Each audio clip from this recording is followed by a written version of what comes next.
Hello students, कैसे हो आप लोग। उम्मीद करते हैं बहुत अच्छे होंगे, मस्त होंगे और बहुत ही बेहतरीन तरीके से अपनी स्टडी कर रहे होंगे। तो आज स्टार्ट करते हैं हम लोग मैथ्स की क्लास को। मैथ्स की क्लास में जो आप लोग का चैप्टर चलने वाला है वो चैप्टर है क्वाड्रिलेटरल। ठीक है, क्वाड्रिलेटरल के चैप्टर में हमने आप लोगों को बताया कि क्वाड्रिलेटरल क्या होता है, उसमें क्या क्या चीज होते हैं। ठीक है, तो क्वाड्रिलेटरल के बारे में हमने बताया कि क्वाड्रिलेटरल जो होता है ना, एक क्लोज फिगर होता है, सिंपल क्लोज फिगर होता है जो कि 4 लाइन सेगमेंट से बनाया जाता है। ठीक है, और हमने आपको उसमें बताया कि क्वाड्रिलेटरल में 4 वर्टिसेस होते हैं, 4 साइड्स होते हैं, 4 एंगल्स होते हैं और 2 डायगोनल्स उसमें होता है।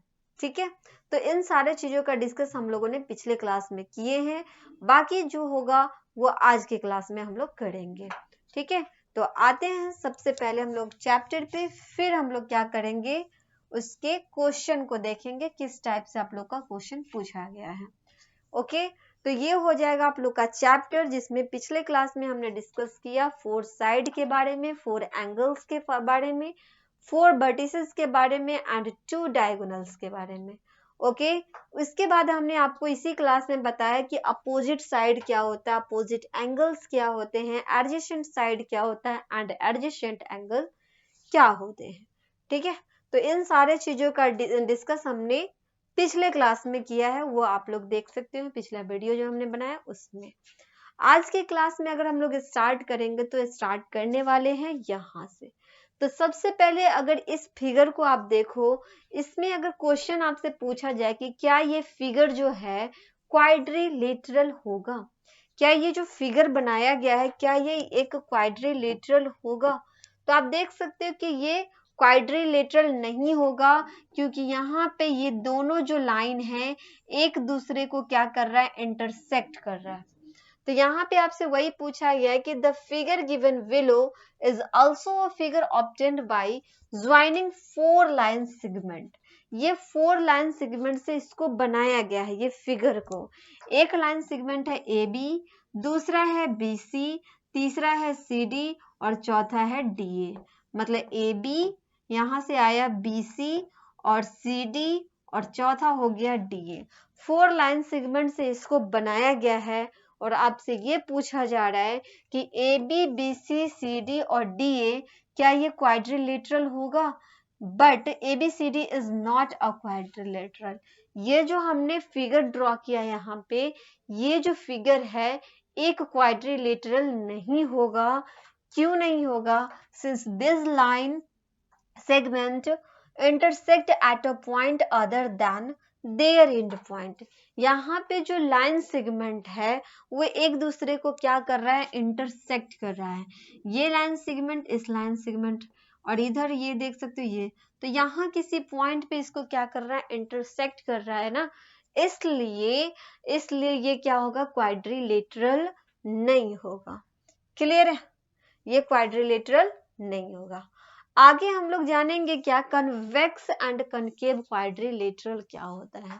कनकेव एंड कन्वेक्स क्वाड्रिलेटरल के बारे में भी डिस्कस कर लेते हैं। तो सबसे पहले आता है आप लोग का कन्वेक्स क्वाड्रिलेटरल। कन्वेक्स क्वाड्रिलेटरल क्या होता है, तो इसमें कह रहा है कि अ quadrilateral in which the measure of each angle is less than 180 degree is called convex quadrilateral. Convex quadrilateral उस क्वाड्रिलेटरल को कहेंगे जिसमें जो एंगल होगा, इसका कोई भी आप एंगल देखो, कोई भी एंगल जो होगा 180 डिग्री से कम होगा, कोई भी एंगल जो होगा 180 डिग्री से लेस होगा, कम होगा, तो उसको हम लोग कहेंगे कन्वेक्स क्वाड्रिलेटरल कहेंगे। यहाँ पे जो क्वाड्रिलेटरल बनाया गया है, इस क्वाड्रिलेटरल में आपको देखने से ये पता चल रहा होगा कि यहाँ पे कोई भी जो एंगल है वो क्या है, 180 डिग्री से कम है, लेस है। अगर ये 180 डिग्री से ज्यादा होता तो ये कन्वेक्स ना होकर के कनकेव हो जाता। ठीक है, तो इसलिए इसको कन्वेक्स क्वाड्रिलेटरल कहेंगे, क्योंकि यहाँ पे कोई भी इसका एंगल जो है क्या है, 180 डिग्री से लेस है, कम है। ठीक है, आगे बढ़ते हैं अगर हम लोग, तो आगे आता है पढ़ने के लिए कनकेव क्वाड्रिलेटरल। अब जानेंगे हम लोग कि कनकेव क्वाड्रिलेटरल क्या होता है। कनकेव क्वाड्रिलेटरल उस क्वाड्रिलेटरल को कहेंगे जिसको मेजर करने पे उसका जो एंगल होगा वो क्या होगा, angle is more than 180 degree.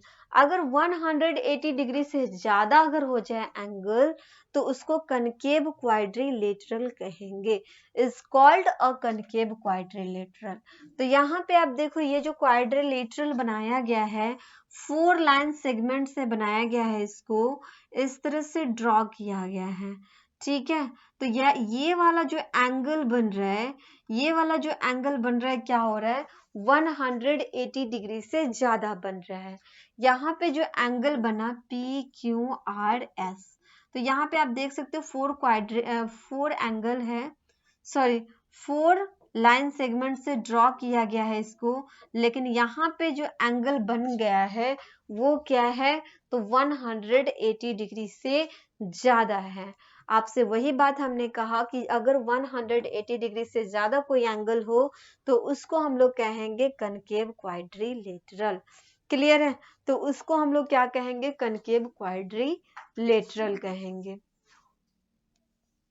चलो आगे बढ़ते हैं। नेक्स्ट आपको मिलेगा पढ़ने के लिए इसमें इंटीरियर एंड एक्सटीरियर पॉइंट क्या होता है। Interior and exterior of a quadrilateral.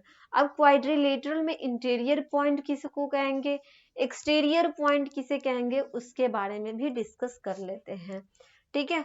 तो इसमें आता है सबसे पहले यहाँ पे आप देखो फर्स्ट पॉइंट में क्या लिखा गया है वो बता देते हैं। इसमें 3 पॉइंट दिए गए हैं, 3 पॉइंट हम आप लोगों को एक एक करके बता देते हैं, ठीक है। चलो ये आप लोग देख सकते हो, ये क्वाड्रिलेटरल का फिगर हो गया जिसमें A B C D quadrilateral है। यहाँ पे आप देखो पॉइंट पी क्यू आर भी होगा, एल एम यहाँ पे ई भी है, ठीक है। तो इसमें कह रहा है क्या कि the part of the plane lining inside the boundary ABCD is called the interior of a quadrilateral ABCD. Each point of this part is called an interior point of the quadrilateral. In the given figure, the points PQR are the interior point of the quadrilateral ABCD. अब इसका मतलब पहले आप लोग समझ लो। इसने आपसे कहा कि ABCD जो क्वाड्रिलेटरल है और इस क्वाड्रिलेटरल के अंदर में, इस क्वाड्रिलेटरल के अंदर में जो आप पॉइंट देख रहे हो, इस क्वाड्रिलेटरल के अंदर में जो पॉइंट है पी क्यू और आर, तो पॉइंट पी क्यू और आर जो है वो क्या है, क्वाड्रिलेटरल के अंदर है। तो जब क्वाड्रिलेटरल के अंदर होगा तो उसको इंटीरियर पॉइंट कहेंगे, और जब क्वाड्रिलेटरल से बाहर होगा तो उसको क्या कहेंगे, एक्सटीरियर पॉइंट कहेंगे। तो पी क्यू आर क्या हो जाएगा, पी क्यू आर पॉइंट जो है इसको हम लोग कहेंगे इंटीरियर, इसको क्या कहेंगे, इंटीरियर कहेंगे, क्योंकि ये क्या है, क्वाड्रिलेटरल के अंदर में है। उसी तरह यहाँ पे आप देखो क्वाड्रिलेटरल के जो बाहर होगा, ठीक है, क्वाड्रिलेटरल के बाहर, अगर यहाँ पे आप देखें second point, the part of the plane lying outside the boundary ABCD is called the exterior of the quadrilateral ABCD. Each point of this part is called an exterior point of the quadrilateral. उसको exterior point कहेंगे। In given figure, the point L and M are exterior point of the quadrilateral ABCD. आप देख सकते हो एक quadrilateral में इस boundary से क्या है, बाहर है। जब इस बाउंड्री से बाहर होगा तो उसको एक्सटीरियर पॉइंट कहेंगे। जैसे यहाँ पे आप देखो एल देख लो, इस बाउंड्री से बाहर है, एम भी जो है ना क्या इस बाउंड्री से बाहर है, लेकिन ई जो है ना बाउंड्री से बाहर नहीं है, ये बाउंड्री पे ही है, इसलिए इसको एक्सटीरियर नहीं कहेंगे। अगर बाउंड्री से बाहर होता तब हम उसे एक्सटीरियर पॉइंट कहते, लेकिन ये बाउंड्री पर ही है ना, इसलिए इसको एक्सटीरियर नहीं कहेंगे। इसको ना तो हम एक्सटीरियर कहेंगे ना ही इंटीरियर कहेंगे। हमारे जो पॉइंट है L और M, सिर्फ यही जो है L एंड M जो है, यही जो पॉइंट है ये दोनों को एक्सटीरियर पॉइंट कहेंगे, ठीक है। उसके बाद जो पॉइंट एक लाइन पे ही होगा, ठीक है। यहाँ पे आप देखो तीसरा पॉइंट आता है the boundary ABCD clearly the point E lies on the quadrilateral ABC। Quadrilateral ABCD में पॉइंट E जो है ना उसके लाइन पे ही है, उसके लाइन पे है, वो बाउंड्री पर ही है, ठीक है। ना ही वो बाउंड्री के अंदर है, ना ही वो बाउंड्री से बाहर है, बल्कि वो बाउंड्री पर ही है। इसीलिए इसको ना तो इंटीरियर कहेंगे ना ही एक्सटीरियर कहेंगे। और इंटीरियर किसे कहेंगे? जो बाउंड्री के अंदर होगा उसको इंटीरियर, जो बाउंड्री से बाहर होगा उसको एक्सटीरियर पॉइंट कहेंगे। क्लियर है? आगे बढ़ते हैं। नेक्स्ट आते हैं हम लोग किस पे? हाँ, नेक्स्ट अगर हम लोग देखें, ये हो गया एंगल सम प्रॉपर्टी। अब आते हैं हम लोग थोड़ा सा उसके प्रॉपर्टी के बारे में जानेंगे। तो इसका जो पहला प्रॉपर्टी है यहाँ पे आप देखो एंगल सम प्रॉपर्टी आप लोगों को इसमें पढ़ने के लिए मिल सकता है। जैसे ट्रायंगल में हमने बताया था आपको कि ट्रायंगल का जो सम प्रॉपर्टी होता था वो सभी एंगल का जो सम होता था वो कितना होता था? तो सभी एंगल का सम होता था वहां पे 180 डिग्री। उसी तरह यहाँ भी होगा, इसमें कह रहा है कि angle sum property of a quadrilateral. Quadrilateral में जो एंगल का सम होगा वो क्या होगा? The sum of the angles of a quadrilateral is 360 degree. एक क्वाड्रिलेटरल में आप देखो इसमें क्या होगा कि सभी एंगल का जो सम होगा, ये एंगल, ये एंगल, ये एंगल और ये एंगल, सभी एंगल का जो सम होगा वो कितना होगा? 360 डिग्री होगा। जैसे ये A है, B है और ये C है और ये D है।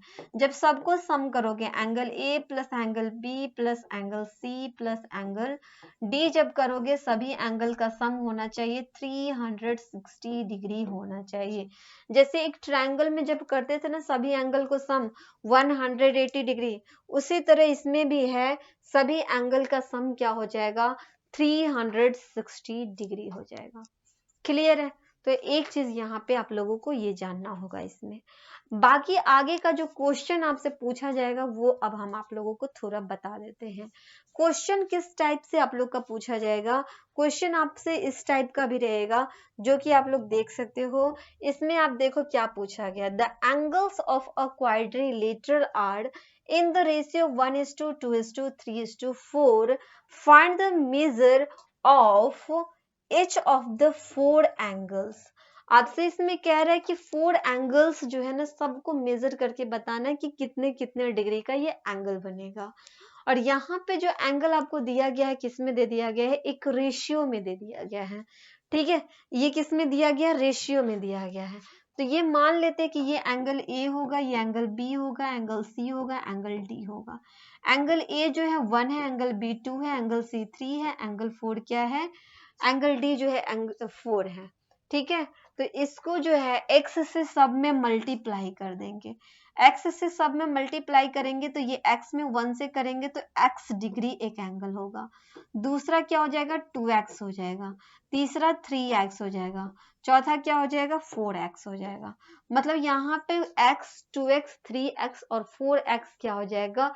एंगल हो जाएगा। यहाँ पे आपको मानना पड़ेगा, ठीक है। तो आप देख सकते हो let the measure of given quadrilateral be x degree, 2x degree, 3x degree, 4x degree.